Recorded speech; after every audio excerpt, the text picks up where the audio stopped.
अस्सलाम वालेकुम व्यूअर्स, कैसे हैं आप सब लोग। उम्मीद है आप सब ठीक होंगे। आज मैं आपको बनाना सिखाऊंगी होममेड फ़िश मसाला, जो कि पैकेट के मसाले से, बाज़ार के मसाले से बहुत ज़्यादा टेस्टी होता है और बहुत ज़्यादा इकोनॉमिकल पड़ता है हमें घर पे, और बहुत इजी है इसको बनाना। तो चलिए देख लेते हैं कि इसके लिए हमें कौन कौन सी चीज़ें चाहिए होंगी। मैंने 1 टीस्पून ली है कसूरी मेथी, 1 टीस्पून खुश्क धनिया लिया है, 1/4 टीस्पून काली मिर्चों का पाउडर, 1/4 टीस्पून लिया है मैंने गरम मसाला और हाफ़ टी स्पून लिया है मैंने चाट मसाला, 1 टीस्पून मैंने लिया है नमक, हाफ़ टेबल स्पून है मिर्चों का पाउडर, 1 टीस्पून हल्दी का पाउडर है और हाफ़ टेबल स्पून ही कुटी हुई मिर्चें ली हैं मैंने। और यहाँ पे मैंने ले लिया है 1 टीस्पून है ज़ीरा और 1 टीस्पून अजवाइन, उसको मैंने मिला के पीस लिया है।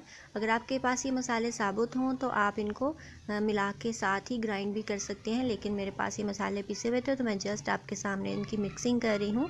तो क्वांटिटी मैंने आपको बता दी है। ये सारे मसाले मैं बाउल के अंदर डाल रही हूँ।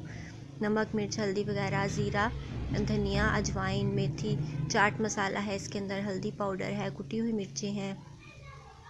तो ये सारा कुछ मैंने इसके अंदर डाल दिया है। गरम मसाला भी है इसमें। तो ये देखिए माशाल्लाह काफ़ी सारी इसकी क्वांटिटी बन गई है थोड़ा थोड़ा डालने से। तो अगर आप इसको रखना चाहते हैं, पूरी सर्दियां बना के इसको एंजॉय करना चाहते हैं, बहुत इजी रहता है कि आप जब भी फ़िश घर में लेके आएँ तो आप ये मसाला निकालें और उसको यूज़ कर लें। तो बहुत ज़्यादा हमें टाइम नहीं लगता किसी भी रेसिपी को बनाने में। तो आप इस तरह से बना के इसकी ज़्यादा सारी क्वांटिटी किसी जार में भर के रख सकते हैं, पूरी सर्दियाँ आप इंजॉय कर सकते हैं। और बिल्कुल ड्राई और साफ़ सुथरा जार होना चाहिए जिसमें आप रखें। तो ये जो क्वांटिटी है तकरीबन 3 पाव फ़िश के लिए मैंने बनाई है। अगर आप ज़्यादा फ़िश ले रहे हैं या आप ज़्यादा खाते हैं स्पाइसी, तो फिर आप ये मसाला ज़्यादा भी ऐड कर सकते हैं।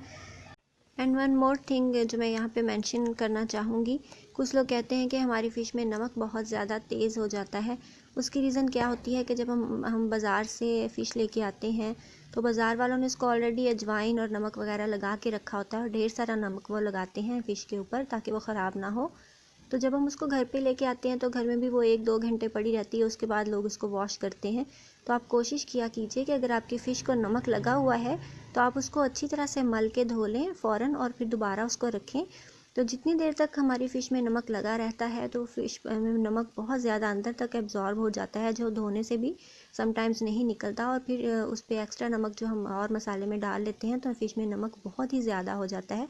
तो इस चीज़ का हमने ख्याल रखना है कि नमक लगी हुई फ़िश को बहुत देर तक हमने नमक के साथ नहीं छोड़ना, और उसको अच्छी तरह से मल के वॉश कर लेना है और एक्स्ट्रा नमक उसका निकाल देना है। और फिर मसाले में नमक कम यूज़ करना है ताकि हमारी फ़िश जो है वो बहुत ज़्यादा सॉल्टी ना बने। तो ये थी छोटी सी टिप जो मैंने आपके साथ शेयर की। तो आई होप आपको मेरी रेसिपी अच्छी लगी होगी। If you like my videos then don't forget to subscribe my channel.